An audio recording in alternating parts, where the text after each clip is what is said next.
নমস্কার বন্ধুরা, welcome to চৈতিস kitchen. আজকে সোয়াবিন দিয়ে একটা দারুণ স্বাদের নিরামিষ রেসিপি আপনাদের সাথে শেয়ার করব। আজ বানাবো সয়াবিনের মুইঠা। এই রান্নাটা নিরামিষের দিনে দুপুরবেলা গরম ভাতের সাথে কিন্তু দারুণ লাগে। তাহলে ভিডিওটা সাথে থাকুন।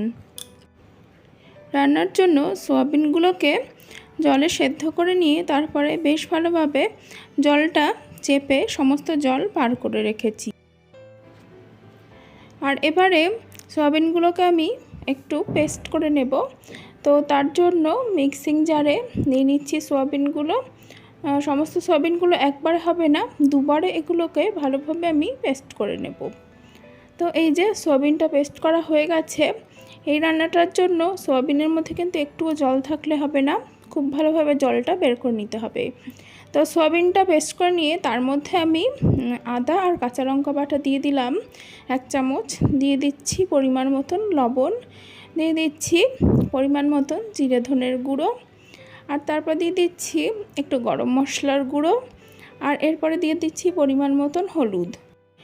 আপনারা চাইলে এর মধ্যে একটু লাল লঙ্কার গুঁড়োও অ্যাড করতে পারেন, তবে আমি দিচ্ছি না। আর বাইন্ডিংয়ের জন্য দিয়ে দিচ্ছি পরিমাণ মতন বেসন। যেরকম পরিমাণে আপনারা সয়াবিন নেবেন সেই পরিমাণে বেসনটা দেবেন। আর এবারে সমস্ত কিছু ভালোভাবে মেখে নিচ্ছি। তো এই যে দেখুন, সমস্তটা আমার বেশ ভালোভাবে মাখা হয়ে গেছে। আর এখন এইভাবে চেপে চেপে মুইঠাগুলো বানিয়ে নেব।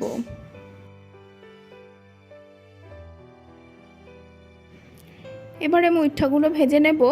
তো তার জন্য কড়াইতে তেল বসিয়ে দিয়েছি, তেলটা গরম হয়ে গেছে। আর এখন মুইঠাগুলো বেশ ভালোভাবে লাল করে ভেজে নেব।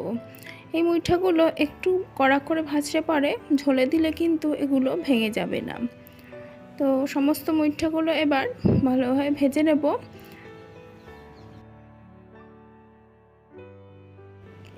আগে যে মুইঠাগুলো তেলে ছেড়েছিলাম সেগুলো একটু ভাজা ভাজা হয়ে যাওয়ার কারণে আমি পাশ দিয়ে আরও কয়েকটা দিয়ে দিয়েছি, এতে সময়টাও বাঁচবে।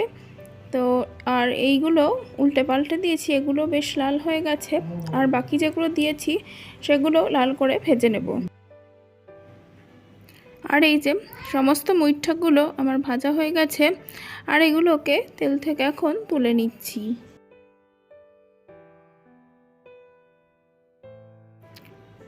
সমস্ত মুইঠাগুলো ভেজে তুলে নেবার পর এখন তেলটা কমিয়ে নিয়ে তার মধ্যে গোটা গরম মশলা আর গোটা জিরে ফোড়ন দিয়ে দিলাম। ফোড়নটা থেকে সুন্দর গন্ধ বের হতে শুরু করলে এখন কেটে রাখা আলুগুলো দিয়ে দিচ্ছি। আলুগুলো বেশ ভালোভাবে লাল করে ভেজে নেব। আর এই যে আলুর মধ্যে একটু নুন দিয়ে দিয়েছি, নুন দিয়ে ভালোভাবে ভেজে নেব।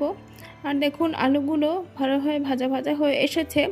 এখন এর মধ্যে আদা আর কাঁচা লঙ্কা বাটা দিয়ে দিচ্ছি। আদা আর কাঁচা লঙ্কা বাটাটা একটু নাড়াচাড়া করে নেব।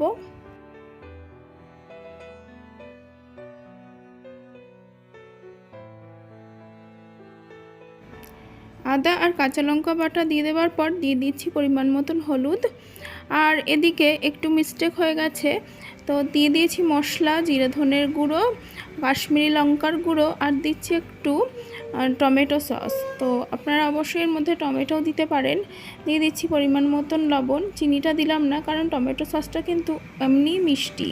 আর একটু জল দিয়ে সমস্ত মশলাটা ভালোভাবে কষিয়ে নেব। আর যেটা আমি দেখাতে ভুলে গেছি সেটা হচ্ছে এই রান্নার মধ্যে আমি একটুখানি হিং দিয়েছি। মানে এই মশলাটায় যে কোনো নিরামিষ রান্নায় একটুখানি হিং দিলে কিন্তু খেতে বেশ ভালো লাগে, আর গন্ধটাও দারুণ আসে। তো এই যে মশলাটা কিন্তু বেশ ভালোভাবে ভাজা ভাজা হয়ে গেছে। আর এখন দিয়ে দিচ্ছি পরিমাণ মতন জল। তবে এই ধরনের রান্না কিন্তু আমার খুব বেশি পাতলা ঝোল ভালো লাগে না, একটু গা মাখা ঝোলেই স্বাদটা যেন বেশি ভালো লাগে। তো এই দেখুন ঝোলটা ফুটে গেছে। আর ঝোলের মধ্যে আমি একটা মুইঠা ছেড়ে দেখেছি যে এগুলো ঠিকঠাক হয়েছে কি না। তো ঠিকঠাক হয়েছে। আর এখন সমস্ত মুইঠাগুলো আমি ঝোলে দিয়ে দিচ্ছি। সমস্ত মুইঠাগুলো দিয়ে তারপরে ওই মিনিট 2 মতন ফুটিয়ে নেব, যাতে ঝোলটা এই মুইঠাগুলোর মধ্যে ঢুকতে পারে। তাহলে মুইঠাগুলো খেতে বেশ ভালো লাগবে।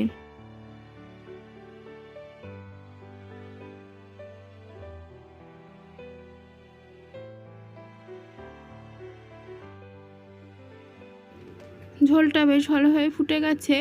আর এখন দিয়ে দিলাম 1 চামচ মতন ঘি, আর দিয়ে দেব অল্প একটু গরম মশলার গুঁড়ো। যে কোনো নিরামিষ রান্নায় এই ঘি আর গরম মশলা না থাকলে গন্ধটা কিন্তু ভালো আসে না।